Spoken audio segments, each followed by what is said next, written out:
함께 기도 들으심으로 아침 묵상 시작하겠습니다. 하나님 감사합니다. 잠 잘 수 있게 하시고 또한 일어날 수 있게 하시며 하나님의 말씀을 갈망하며 주님 앞으로 나오게 하시니 감사합니다. 힘든 시간을 보내는 이때에 나의 믿음을 도우셔서 삶을 살아가게 하시는 주님을 이 시간 바라봅니다. 바라볼 때에 주님으로 말미암아 힘을 얻게 되게 하옵소서. 또한 그렇게 우리를 지키시고 인도하시는 하나님으로 인하여 힘겹지만 기뻐하고 감사하게 되어지는 우리 모두가 되게 하옵소서. 그렇게 우리를 인도하실 주님께 모든 영광을 올려드리며 예수님의 이름으로 기도드립니다. 아멘. 함께 찬송가 543장 어려운 일 당할 때 함께 찬양 드리겠습니다.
다 함께 찾아보실 하나님의 말씀은 마가복음 11장 12절부터 19절까지의 말씀입니다.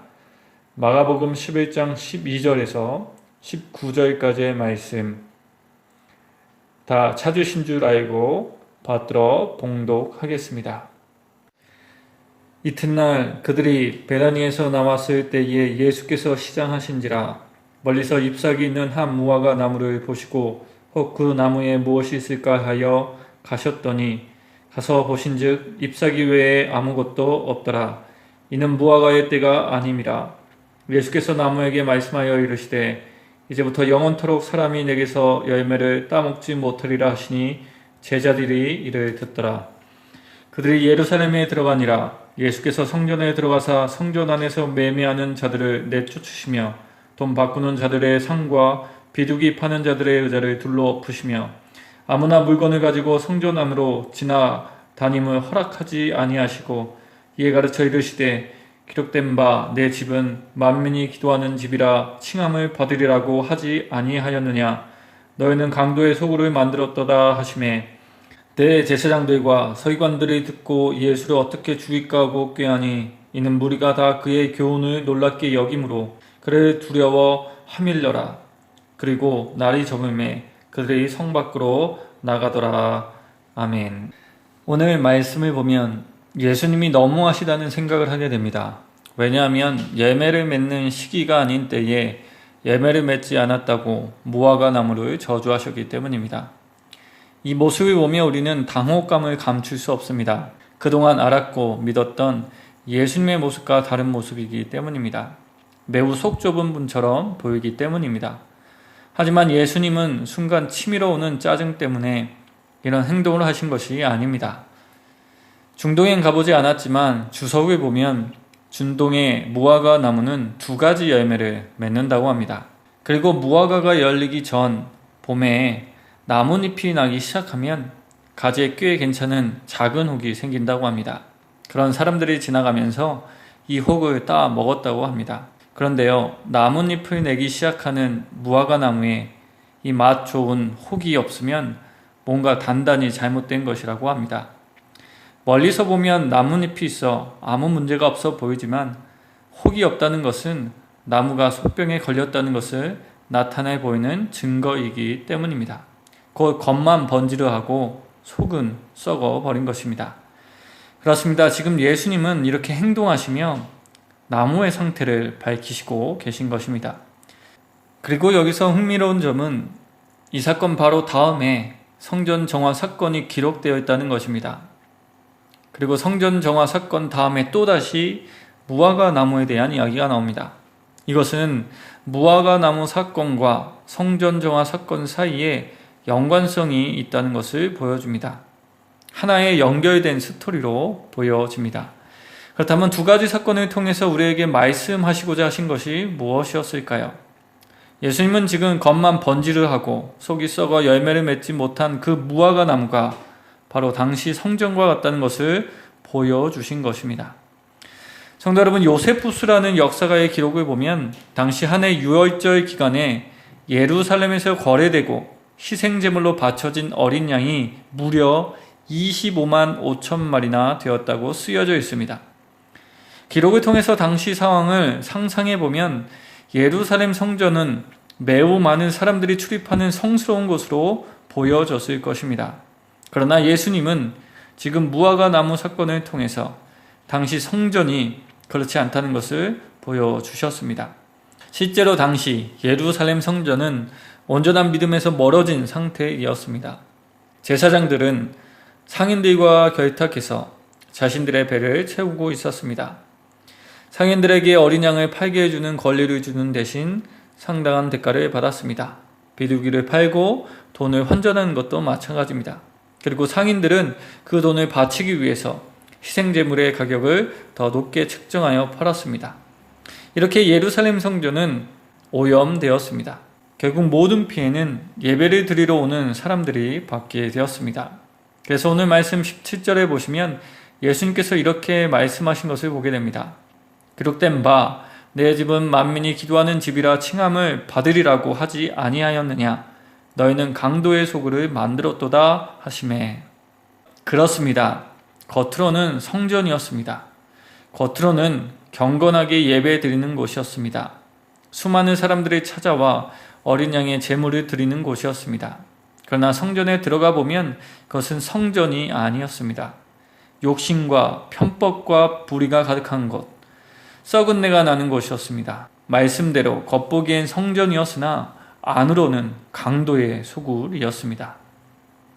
성도 여러분, 그렇다면 왜 이런 일들이 일어나게 될까요?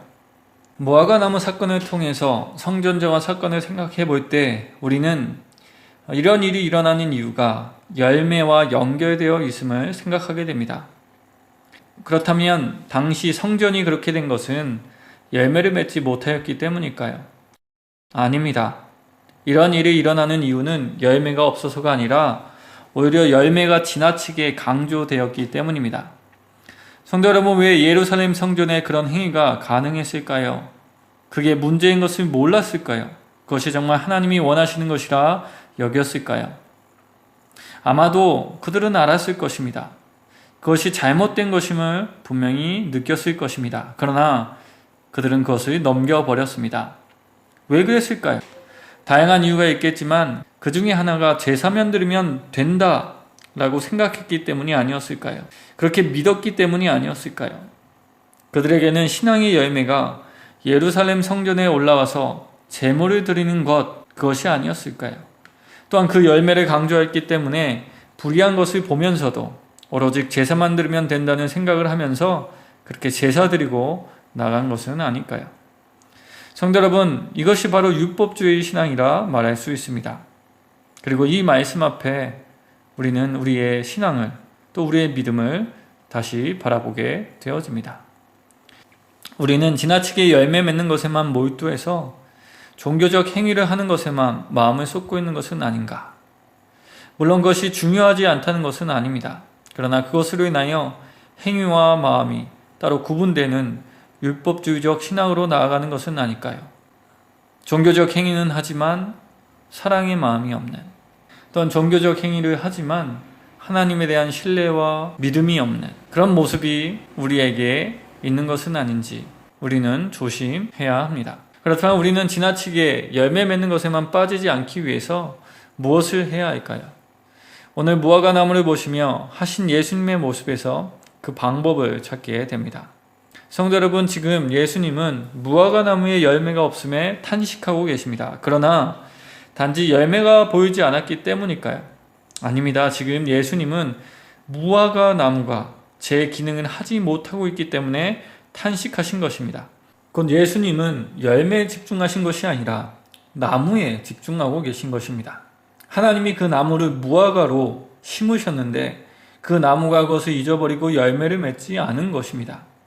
그렇습니다. 우리는 이 말씀을 보며 하나님의 관심은 열매에도 있지만 무엇보다도 그 열매를 맺는 나무, 곧 우리에게 있음을 알게 됩니다. 또한 그렇기 때문에 하나님의 역사와 은혜는 나무가 되는 우리를 변화시키시고 새롭게 하는 것에 있습니다. 그래서 사도 바울은 고린도후서 5장 17절에 이렇게 말씀하셨습니다. 그런즉 누구든지 그리스도 안에 있으면 새로운 피조물이라. 이전 것은 지나갔으니 보라 새 것이 되었도다.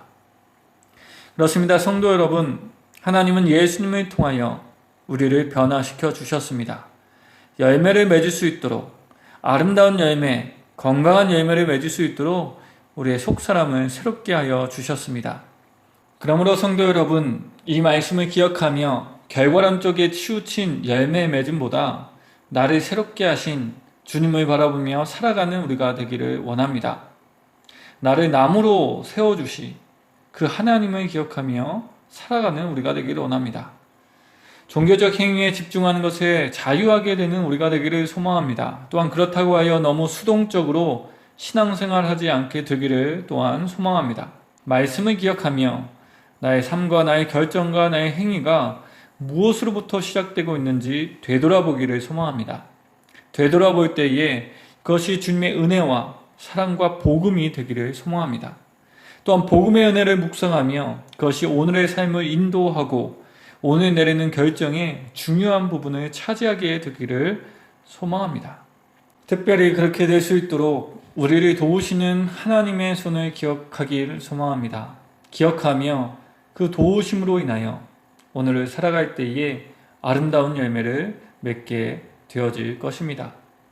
우리 모두 건강한 나무로 우리를 세우시고 또한 지키시는 하나님의 은혜를 기억하며 신앙과 삶이 일치되어 아름다운 신앙의 열매를 맺게 되어지길 주님의 이름으로 강복하며 이 말씀을 전해드렸습니다. 함께 기도드리겠습니다. 하나님 감사합니다. 예수님을 믿게 하여 주심으로 우리의 마음을 새롭게 하여 주시니 감사합니다. 새로운 피조물, 새로운 나무가 되게 하실 뿐만 아니라 건강한 나무로 자랄 수 있도록 인도하여 주시니 감사합니다. 그 은혜를 기억하며 우리의 마음에 주님의 은혜와 사랑과 말씀이 더 깊게 자리 잡게 하여 주시옵소서. 그리하여 그 은혜로 오늘을 살아가게 하옵소서. 그 사랑으로 사랑하게 하옵소서. 그 말씀으로 옳은 것을 분별하고 해야 할 것을 하게 되어지는 우리 모두가 되게 하옵소서. 그리하여 겉과 속이 다른 율법적인 신앙, 마음과 행동이 일치하지 않는 이분법적인 신앙으로부터 자유롭게 되어지는 우리가 되게 하여 주시옵소서. 오늘이 바로 그런 하루가 되기를 소망합니다. 아침 묵상이 바로 나무됨을 기억하게 하시고 마음을 새롭게 함으로 변화를 받아 성숙하게 되어지는 시간이 되기를 소망합니다. 하나님, 이 시간을 통하여 우리를 더욱 주의 길로 인도하여 주시옵소서. 하나님, 쿼런티나 기간을 보내고 있습니다. 앞날을 알 수 없기에 불안하게 됩니다. 또한 하나님 걱정하게 됩니다. 이런 상황에 있는 우리의 마음을 주님 아시오니 우리를 인도하여 주시옵소서. 불안에 빠져 무기력함과 예민함에 빠지지 않게 하옵소서. 이때 우리의 마음을 지키시는 주님의 말씀을 붙잡고 인내할 수 있게 하옵소서. 또한 이 마음으로 서로를 격려하며 시간을 보내는 우리 모두가 되게 하옵소서. 특별히 하나님, 잘 먹고 또한 편안하게 잠들 수 있도록 우리를 인도하여 주옵소서. 하나님, 기도합니다. 전염병으로 고생하고 있는 모든 분들에게 함께하여 주시옵소서. 잘 해결할 수 있도록 당국의 지도자들에게 지혜를 주시옵소서. 다시 한번 주님께 나의 마음과 상황을 의탁드리며 새롭게 하시고 강건하게 하시는 예수님의 이름으로 기도드립니다. 아멘. 다 같이 주님 가르쳐 주신 기도하심으로 아침 묵상을 마치겠습니다.